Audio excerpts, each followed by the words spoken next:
চাঁদ বদনি ধনি নাচো তো দেখি। ঠিক আছে ঠিক আছে, সোহাগের কথা আপনি বাদ দিয়ে দিন, ভুলে যান সোহাগের কথা। মা, আপনার এত প্রাণের বন্ধু গঙ্গা জল এত তো কাছে, কোথায় এসেছে একবার আপনার খোঁজ নেওয়ার জন্য? কোথায় উনি, কোথায়? এই যে বাড়িটা খাঁখা করছে, একবারের জন্য কেউ এসেছে আপনার খোঁজ নিতে? আসেনি, আর আসবে কেন? এখন তো স্বার্থ ফুরিয়ে গেছে। সোহাগকে তো কিছু বলারই নেই, সবার সামনে তো নাটক করে ঢং করে বলে বেড়ায় চাঁদ ওর খুব কাছের বন্ধু। একবারের জন্য খোঁজ নিয়েছো চাঁদের? ছি, লজ্জা করে না ওর? বড় বৌমা খোঁজ নেবে? হ্যাঁ, সোহাগ মা চাঁদের খোঁজ নেবে সে উপায় রেখেছো তুমি? পদে পদে অপমান করেছো আমার সোহাগ মাকে, সবসময় ওর দোষ খুঁজে বেরিয়েছো। চাঁদ যে অন্যায়গুলো করেছে তার জন্য তুমি সোহাগকে দোষারোপ করেছো, করোনি? শোনো, অনেকক্ষণ ধরে বড় বড় কথা বলছো, এবার আমার কথাগুলো শোনো। কতগুলো ভদ্রতা সভ্যতা রয়েছে। স্বামী স্ত্রী ঘরের মধ্যে কথা বললে সেখানে আড়ি পাততে নেই। তারা ঘরের মধ্যে যা খুশি বলতে পারে, আড়ি পেতে সেই কথা শুনে ওদের ছাড়াছাড়ির কথাটা সর্বসমক্ষে তুমি না বললেই পারতে। এতে ওদের অপমান হয়নি? এই কথাগুলো তুমি যদি না বলতে, কেউ বাড়ি ছেড়ে যেত না, সোহাগ মাও যেত না, আর চাঁদও বাড়ি ছেড়ে চলে যেত না। সুতরাং চাঁদের দূরে চলে যাওয়ার জন্য সোহাগ মা দায়ী নয়, দায়ী তুমি বড় বৌমা।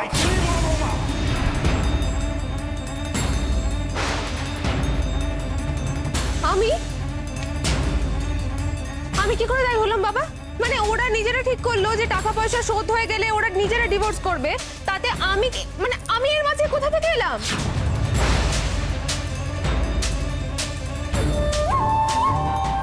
বুঝেছি, আমি ঠিক বুঝেছি।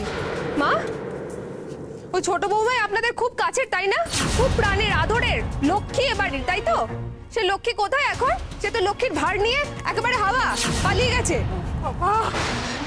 চুপ করো চুপ করো চুপ করো তো বড় বৌমা, ভালো লাগে না আমার এইসব কথা শুনতে, আর ভালো লাগে না। না না না, ভালো লাগে না বললে কি করে হবে মা? আমাকে যদি অকারণে দোষারোপ করা হয়, আমাকে মিথ্যে অপবাদ দেওয়া হয়, আমি বা কেন সবসময় মুখ বুজে সহ্য করব? না, আমি খারাপ, আমি খারাপ, আমার বোন খারাপ, আমার বাড়ির লোক খারাপ, সবাই খারাপ। এই খারাপ অযোগ্য আপনার বাড়ির বড় বৌমা যদি না থাকতো, পারতেন আপনাদের ছেলেকে বেঁধে রাখতে ঘরে? ছিল তো একটা মাতাল নেশাখোর, রাস্তাঘাটে নেশা করে পড়ে থাকতো। আপনাদের এই অযোগ্য বড় বৌমা ছিল বলেই না আপনার বড় ছেলে এখনো সংসারে আছে মা। না হলে গরু কবে খুঁটি ছেড়ে পালাতো আর আপনার গোয়াল শূন্য হয়ে যেত। আপনার ছোট বৌমা পেরেছে আপনার ছোট ছেলেকে বেঁধে রাখতে? পেরেছে কি? পারেনি তো, উত্তর দিন।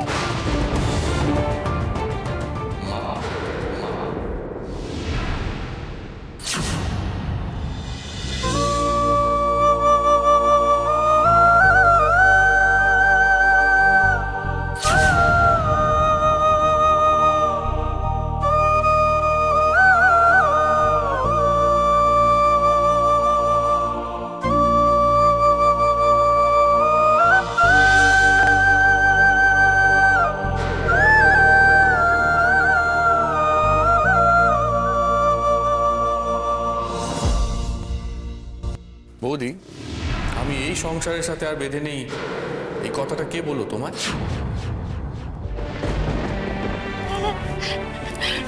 চাঁদ, তুই ফিরে এসেছিস বাবা, তুই ফিরে এসেছিস, তুই তোর মার কাছে ফিরে এসেছিস বাবা, তুই তোর মার কাছে। মা, তুমি কাঁদছো কেন মা? আমি তো চলে এসেছি, বলো। হ্যাঁ, একদম কাঁদবে না। খেয়ে নিন না মা, একটু মুখে দিন। খেয়ে নাও খেয়ে নাও আর খেয়ে নাও, খাবার আমার গলা দিয়ে নামছে না বৌমা। তোমাদের কি করে নামছে বলো দেখি? মেয়েকে তো শ্বশুর বাড়ির অন্য থেকে বঞ্চিত করে নিয়ে এলে মানলাম, কিন্তু কি এমন হয়েছিল একটু খবর নিলে না? হ্যাঁ, আমাদের সময় তো এর থেকে বেশি ঝামেলা হতো। আমার শ্বশুর শাশুড়ি কি দোয়া তুলসী পাতা ছিলেন? তারা তো কত কথা শুনিয়েছিল, অনেক কথা। কই, আমি তো পালিয়ে যাইনি, আমি তো এখানেই ছিলাম। আমার বাবা মা তো রাগ করে কোনোদিনও তাদের বাড়ি মানে আমার বাপের বাড়িতে নিয়ে তোলেনি। আর তুমি মেয়েকে কি করলে? তার শ্বশুর বাড়ির দরজাটা চিরদিনের জন্য বন্ধ করে দিয়ে এলে। চাঁদের ভালোবাসার বাঁধনটা তুমি এমনি করে ছিঁড়ে দিলে বউ। কি হচ্ছে বলো তো? হ্যাঁ, সেই থেকে তুমি মাকে কথা শুনিয়েই যাচ্ছ। কেন শুধু শুধু মাকে দোষারোপ করছো বলো তো? আমি নিজের ইচ্ছায় ওই বাড়ি থেকে চলে এসেছি, কারণ আমার ওই বাড়িতে আর কাউকে কিছু বলার নেই ঠাম, কিচ্ছু বলার নেই। তোমরা এবার মেনে নাও না, চাঁদ আর আমার সম্পর্কটা ধুলে মিশে গেছে। এটার কোনোদিন জোড়া লাগবে না। জোড়া লাগবে না, জোড়া লাগবে না বললেই হলো? জেদ করে বললে কি সম্পর্ক ছিঁড়ে যায় নাকি? ও আমাকে বোঝাতে আসিস না রে, তোর মাকে বোঝা। আমাকে ওসব গাল গল্প করতে আসিস না। মা, সব দোষ আমার মা, সমস্ত দোষটা আমার। আমি মানছি, আমি স্বীকার করছি। সোহাগের বিয়ের দিন ওইরকম একটা ঘটনা ঘটলো, তো এটা ভাঙতে বসলো লোক লজ্জার ভয়ে। সেদিন যা ঘটনা ঘটলো, তারপর যাদের সঙ্গে সোহাগের বিয়ে দিয়েছিলাম, আমরা জোর করে বিয়ে দিয়েছিলাম। উচিত হয়নি আমাদের?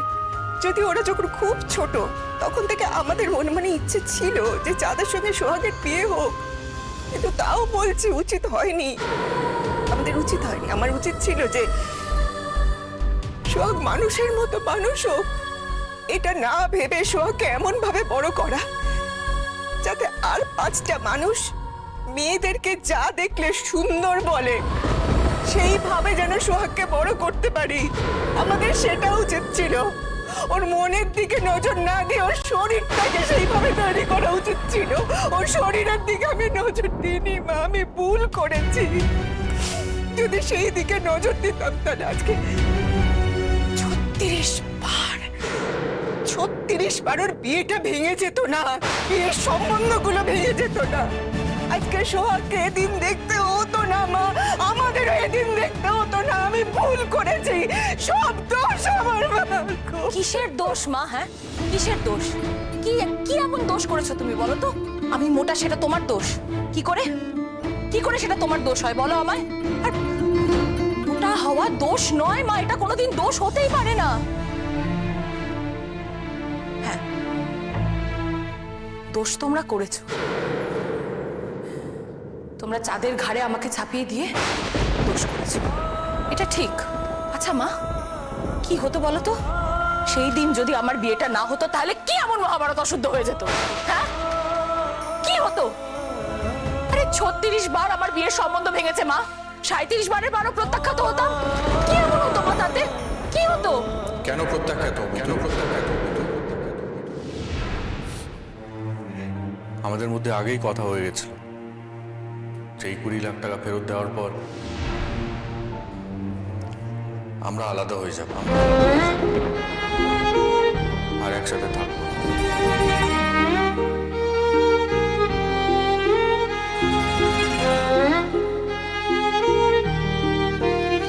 আর কিন্তু তোমার মেয়েটা তো খারাপ নয় কাকিমা যে ওর বিয়েই হবে না। হ্যাঁ মানছি, ওর চেহারার জন্য হয়তো পাত্র খুঁজতে একটু অসুবিধা হবে, কিন্তু ওর বিয়ে হবে না তা তো নয়।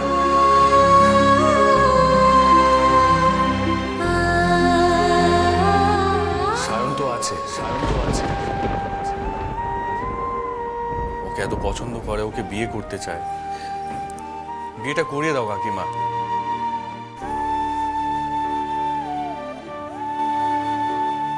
তুমি দেখবে সায়ন সোহাগকে রাজরানী করে রেখেছে।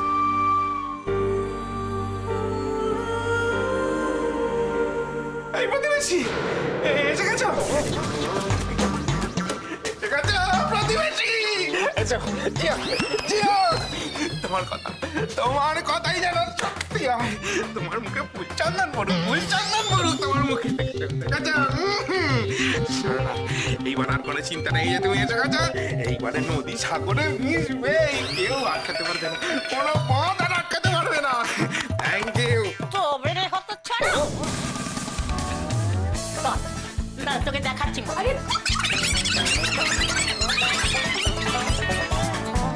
আরে কি করছো কি?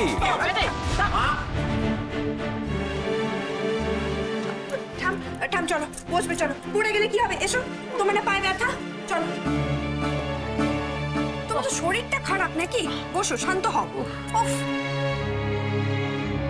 চাঁদ, কি রে, কি ব্যাপার? তুই কিছু ভুল করে ফেলে গিয়েছিলি?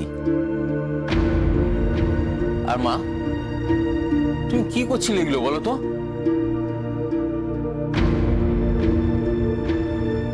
হ্যাঁ তাই তো, চাষ বদন হঠাৎ ফিরে এলো কেন? তাহলে কি চেকটার জন্যই সোহাগিনী ওকে ডেকে পাঠালো নাকি? কিরে তুই তো বলিসনি তুই থানায় চল সোহাগ, থানায় চল।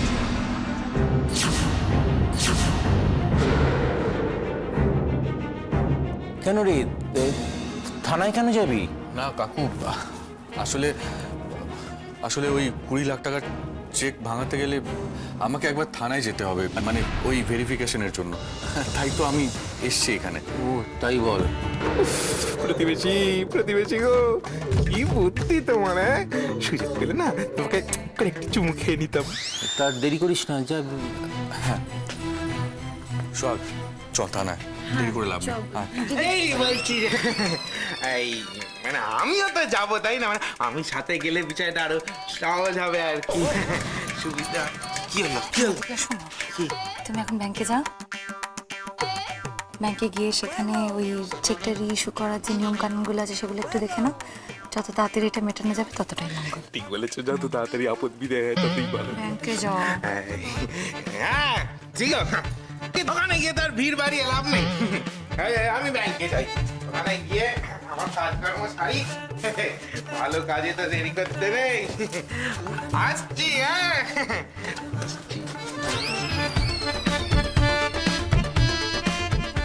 দিদি আমার ব্যাগটা দে তো।